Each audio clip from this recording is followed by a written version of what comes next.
Donald Trump ने decide कर लिया है कि वॉर होने वाली है। उसका भारत पे, चाइना पे क्या असर होगा, मिडिल क्लास पे क्या होगा, भारत की स्टॉक मार्केट जो 3 4 5 6 महीने से गिर रही है उस पर क्या असर होगा, ये सब डिस्कस करेंगे। आप भी नीचे अपनी राय दीजिए जब ये पूरा आप वीडियो देख लेंगे। देखिए, वॉर बहुत तरह की होती है। एक होती है actual physical war, Ukraine Russia में हो रही है। दूसरी होती है कोल्ड वॉर, जो यूएस और रशिया के बीच में बहुत देर हुई थी, उस समय सोवियत यूनियन के अंदर। तीसरी अब कहते हैं इंफॉर्मेशन वॉर। चौथी कहते हैं शायद वाटर वॉर्स। मैं जिस वॉर की बात कर रहा हूं वो सबकी जेब को अफेक्ट करेगा, पूरे ग्लोब को अफेक्ट करेगा। और भारत पे स्पेशली उसमें क्या अपॉर्चुनिटी है, क्या चैलेंज है, वो है वॉर, ट्रेड वॉर, जिसको डोनाल्ड ट्रंप कह रहा है टैरिफ वॉर। देखिए, एक बात तो सच है, इस वर्ल्ड में सिर्फ एक ही अब सुपर पावर है, क्योंकि यूएस की जो इकोनॉमी साइज है, यूएस का जो मिलिट्री स्पेंडिंग साइज है, और उस सबसे ज्यादा जिस तरह डॉलर ग्लोबल करेंसी है, उससे भी बढ़कर जिस तरह सारी इनोवेशन टेक्नोलॉजी में by and large lead America ही लेता है। अब जो एआई आ रहा है, या जो स्पेसएक्स आ रहा है, या जो मार्स पे जाने की बात हो रही है, वो सब यूएस में हो रहा है। तो जब यूएस अपनी पॉलिसी एकदम से चेंज करे, जब वो बोले दिन की जगह मैं रात की पॉलिसी बनाऊंगा, तो उसका असर तो पूरे ग्लोब पे होगा ही होगा। यूएस ही था जो इंटरनेशनल ट्रेड के लिए सारे इंटरनेशनल एग्रीमेंट्स कर रहा था और कह रहा था ग्लोबल विलेज है, ग्लोबल विलेज है। अब यूएस ही है जो टैरिफ ला रहा है। टैरिफ जो प्रोटेक्शनिज्म कहता था यूएस उस समय, अब ला रहा है। अब ये ला रहा है तो ला रहा है। अब इसका भारत पे क्या असर होगा, ये डिस्कस करना है। वैसे इसका असर 4 5 देशों पे सबसे ज्यादा होने जा रहा है। कुछ को अपॉर्चुनिटी, कुछ को चैलेंज। उनमें से कौन से देश हैं? कनाडा, मेक्सिको, जो दोनों यूएस के नेबर्स हैं, चाइना और इंडिया, जो अपने पॉपुलेशन और इकोनॉमिक साइज के बाद इतने बड़े हैं कि जो भी होगा यूएस के साथ दोनों को असर करेगा। देखो, कनाडा तो जस्टिन ट्रूडो को ट्रंप 10 बारी गवर्नर ट्रूडो बोल चुका है। गवर्नर मतलब जैसे चीफ मिनिस्टर हो गया इंडिया का। यूएस में प्रेसिडेंट होता है और स्टेट्स के अंदर गवर्नर होता है, तो इंडिया में प्राइम मिनिस्टर और चीफ मिनिस्टर होता है। ट्रूडो को गवर्नर गवर्नर कहने का मतलब है कि कनाडा तो इतना इररेलेवेंट है कि वो एक देश ही नहीं है। वो जैसे यूएस की एक कोई स्टेट होती है, जैसे इंडिया में कोई एक स्टेट हो, उस लेवल का है। और इस पे जस्टिन ट्रूडो भी बहुत रिएक्ट करता है, पर इकोनॉमिक इतना मिसमैच है कि अंत में होना वही है जो अमेरिका चाहता है। मेक्सिको पे उन्होंने जो इलीगल इमिग्रेंट्स थे उसके चक्कर में, ब्लॉकेज लगाने के चक्कर में, और कि चाइना जो मेक्सिको में आके मैन्युफैक्चरिंग करके यूएस में चीप सामान भेज रहा था। चाइना क्या करता था कि भैया, मेक्सिको और यूएस के ऐसे एग्रीमेंट्स थे कि ड्यूटीज टैरिफ्स कम थी, तो वो मेक्सिको में काम करता था और मेक्सिको से वो यूएस के अंदर भेजता था। उस पे लगा दिया है सील, टैरिफ प्लान किए हैं 25% tariff on Mexico and Canada. China पे 10 से 20 कर दिया, कह रहे हैं और बढ़ा दिया जाएगा। पर चाइनीज फॉरेन मिनिस्ट्री ने यह जवाब दिया है कि अगर यूएस चाहता है टैरिफ वॉर हो या ट्रेड वॉर हो, तो चाइना लड़ने को तैयार है बिटर एंड के लिए। एक बात जानिए, फिजिकल वॉर के पीछे हमेशा इकोनॉमिक रीजन होता है। रोम जब पूरे वर्ल्ड पे या एक बड़े चंक पे, यूरोपियन चंक पे राज करता था, तो कहते थे the business of the war is a business of Rome, क्योंकि बिजनेस इंटरेस्ट के लिए वॉर होता था।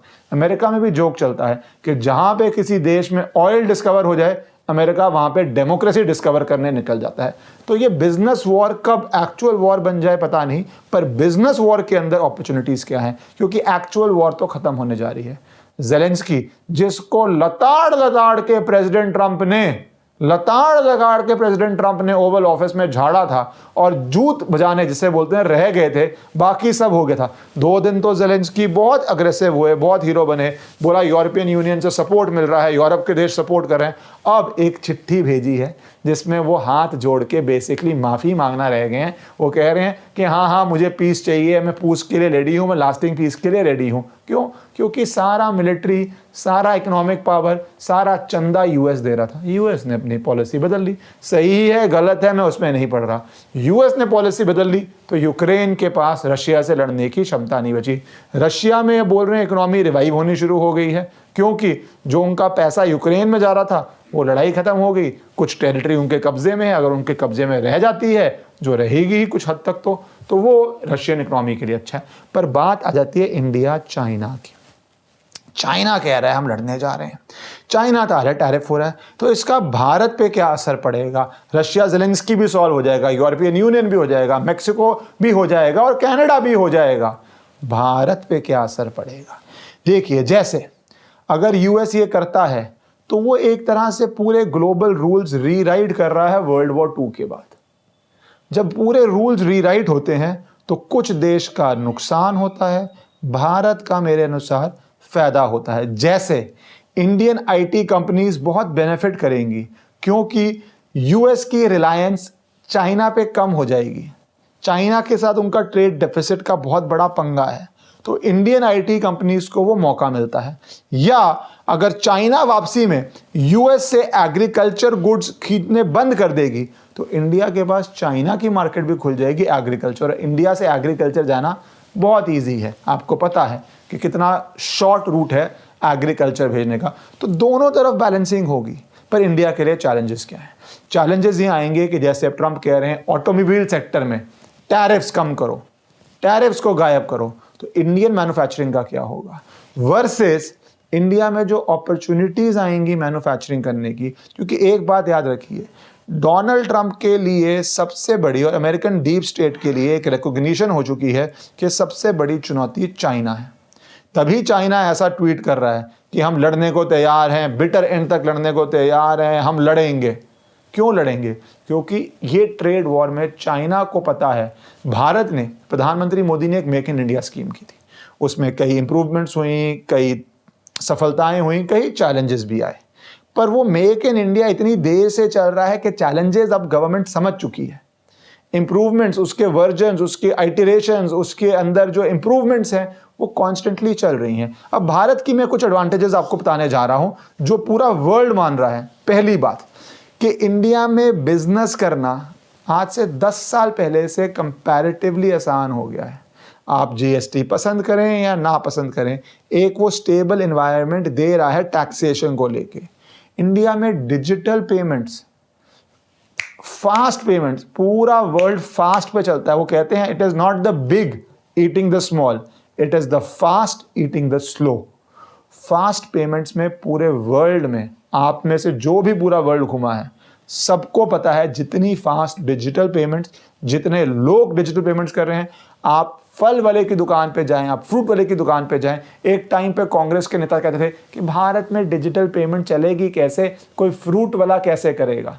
आज आपको भी पता है, लिव्ड इन एक्सपीरियंस है कि ये सोच की कमी थी। जहां हम सोचते हैं कि टेक्नोलॉजी को हमारे देश के वो सिटीजन्स जो शायद उतने पैसे वाले नहीं हैं वो अडॉप्ट नहीं कर पाते, कई बारी उनके लिए बेटर होता है, उनको चेंज नहीं रखना पड़ता, वो ज़्यादा जल्दी अडॉप्ट करते हैं। आज कौन सी आप फल वाले की, सब्जी वाले की दुकान पे जाएं, आप जहां पे शहरों के अंदर स्पेशली डिजिटल पेमेंट नहीं कर सकते। तो हमारा डिजिटल और डिजिटल पेमेंट से डाटा क्रिएट होता है। पूरा global economy US data collection है। ये चाहे फेसबुक हो, यूट्यूब हो, इंस्टाग्राम हो, ये सब भी डाटा कलेक्शन है। टेस्ला, एक बहुत वायरल वीडियो है जिसमें एक बिजनेसमैन कहता है टेस्ला सिर्फ कार कंपनी नहीं है, वो जितने ही माइल्स गाड़ी चलती है पूरे रोड की मैपिंग करती है, गाड़ी के एक्सपीरियंस की मैपिंग करती है। वो on air constant data collection company है। डाटा ही असली गोल्ड है। तो वो डाटा कितना डिजिटल क्रिएट हो रहा है जिसमें बिजनेसमैन अपने प्लान्स बना सकता है, जिसमें बिजनेसमैन टारगेट कर सकता है, क्योंकि डाटा सही होगा तभी आपका प्लान सही होगा। चाहे सरकार हो, चाहे आप बिजनेसमैन हो, चाहे आप प्रोफेशनल हो, सबके लिए वो जरूरी है। वो इंडिया का परफेक्ट है। तीसरा, इंडिया की एक परफेक्ट लोकेशन है जो शुरू से historical, we have been blessed by geography, कि हमारी जो एडुकेशन है वो यूरोप हो, मिडल ईस्ट हो, अफ्रीका हो, एशिया हो, सबके लिए जाने के लिए ग्लोबल हब बन सकता है। इंडिया का एडवांटेज ये है कि हमारा लैंड साइज भी बहुत डिसेंट है, बहुत बड़ा है, वर्ल्ड का लार्जेस्ट नहीं है, बट मोस्टली हमारा लैंड यूजेबल है। हमारा ऐसे कोई फ्रिजिड एरियाज नहीं है, इतने लंबे लंबे साइबेरिया नहीं है जहाँ पे आप वेदर कंडीशंस ही ऐसी हैं कि आप कुछ नहीं कर सकते। ऐसे फ्रोजन वेस्टलैंड्स नहीं है, और ऐसे डेजर्टेड वेस्टलैंड्स भी बाय एंड लार्ज नहीं है कि आप नहीं कर सकते हैं। ये दोनों एडवांटेजेस भी इंडिया में है। फिर इंडिया इतनी बड़ी कंज्यूमर भी है, 140 करोड़ लोग जो भारत में रहते हैं वो कंज्यूमर भी हैं। मान लीजिए उसमें से एक सब्सटैंशियल परसेंट, मैं बोलता हूं कम परसेंटेज ही इतने डिस्पोजेबल इनकम वाली है, पर वो आबादी भी यूरोपियन देशों की आबादी से बड़ी है, जिनके पास इतना पैसा है कि वो प्रॉपर कंज्यूमर्स हैं, बड़े कंज्यूमर्स हैं। वो भी यूरोप की पूरी आबादी, जहां पे भी कुछ लोग ऐसे हैं जिनकी इकोनॉमिक स्थिति अच्छी नहीं होती, उससे बड़ी है। तो मेरा तो ये मानना है कि यूएस ने डिसाइड कर लिया है ग्लोबल ऑर्डर चेंज होने जा रहा है। चाइना जिसने बहुत बेनिफिट किया यूएस की फैक्ट्रीज, मैन्युफैक्चरिंग सब चाइना जाने से, उसके लिए चैलेंजेस बहुत बड़े आ गए हैं। उसकी इकोनॉमी का इतना स्केल है कि अगर जो उसकी यूज टू हो गई हैं, चाइना में आज भी घोस्ट सिटीज़ हैं, पूरे के पूरे अपार्टमेंट बिल्डिंग के ब्लॉक्स बने हुए हैं जहाँ पे रहने को कोई नहीं है। क्यों? क्योंकि उनको था कि हमारी मैन्युफैक्चरिंग बढ़ती जाएगी, लोग बढ़ते जाएंगे। यूएस ने हाथ खींच लिया है। इंडिया जा रही है, वियतनाम जा रही है, अलग अलग जगहों पे जा रही है। तो ये जो अपॉर्चुनिटी आ रही है, क्योंकि ट्रंप ने डिसाइड कर लिया है कि उसकी इकोनॉमी के लिए उनको टैरिफ वॉर्स चाहिए। बहुत चैलेंजेस भी हैं, उसमें हम लकी हैं कि जिस तरह ट्रूडो को गवर्नर ट्रूडो कहा जाता है, ज़ेलेंस्की को झाड़ मारी गई, हमारे प्रधानमंत्री का ऐसा अनुभव है, ऐसा एक्सपीरियंस है और ऐसा एक रिलेशनशिप है कि उसके अंदर वो इंडिया के इंटरेस्ट को फर्स्ट रख रहे हैं। और उसका सबसे बड़ा एग्जाम्पल रशिया यूक्रेन वॉर जो है, उसमें रशिया से तेल लेते रहे। जब अमेरिका चाहता था मत लो, जब यूरोपियन यूनियन चाहता था मत लो, उन्होंने कहा नहीं, सस्ता तेल मिल रहा है मैं लूँगा, मुझे इंडिया में इंफ्रास्ट्रक्चर करना है, मुझे वेलफेयर स्कीम्स करनी है, मैं सस्ता तेल क्यों ना लूँ, मैं महंगा तेल क्यों लूँ। तो वो जो पॉलिसी है वो भारत के हित में है। पर मोटी बात यह है, अब आ रहा है ट्रेड वॉर, और मेरे अनुसार भारत को बहुत बड़ा एडवांटेज का पोटेंशियल है। जो चाइना ने लीड ले ली थी, वो लीड यूएस अब इरेज करने जा रही है और भारत को वो मौका मिल रहा है कि उस गैप को भरे, चाइना से भी एक लेवल का ट्रेड करे, यूएस से भी करे और एक डोमिनेंट पावर वर्ल्ड स्टेज पे बने। आप भी नीचे अपने कमेंट ज़रूर कीजिए, क्योंकि आप सबको ये अफेक्ट करने जा रहा है, चाहे आप सेंसेक्स में हो, चाहे आप स्टॉक मार्केट में हो, चाहे आप मिडिल क्लास हो, चाहे आप सेविंग्स करते हो, पूरा ग्लोबल इकोनॉमिक ऑर्डर चेंज होने जा रहा है।